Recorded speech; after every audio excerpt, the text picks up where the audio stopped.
ஒரு பவுல்ல ஃபர்ஸ்ட் கடலை மாவை போட்டுக்கலாம். மைதா 1 கப்,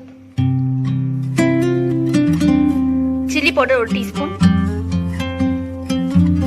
உப்பு 1 டீஸ்பூன், வெங்காயம் 1/2 கப்,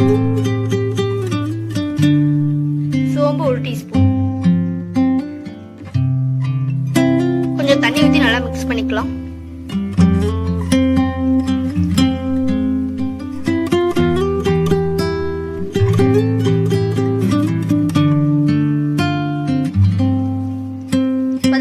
மாவு நல்லா ஊறணும். ஒரு பேன்ல எண்ணெய் ஊற்றி நல்லா பாயில் பண்ணிக்கலாம். எண்ணெய் நல்லா பாயில் ஆயிடுச்சு. பாடை போண்டாவை போட்டுடலாம்.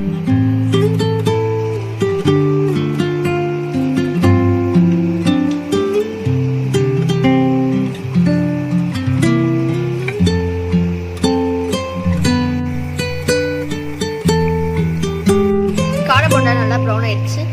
இப்போ எடுத்துடலாம்.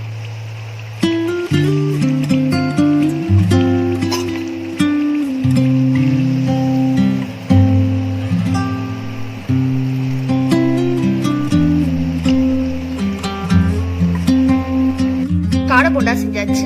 உங்களுக்கு இந்த வீடியோ பிடிச்சிருந்தா லைக் பண்ணுங்க, ஷேர் பண்ணுங்க, சப்ஸ்கிரைப் பண்ணுங்க.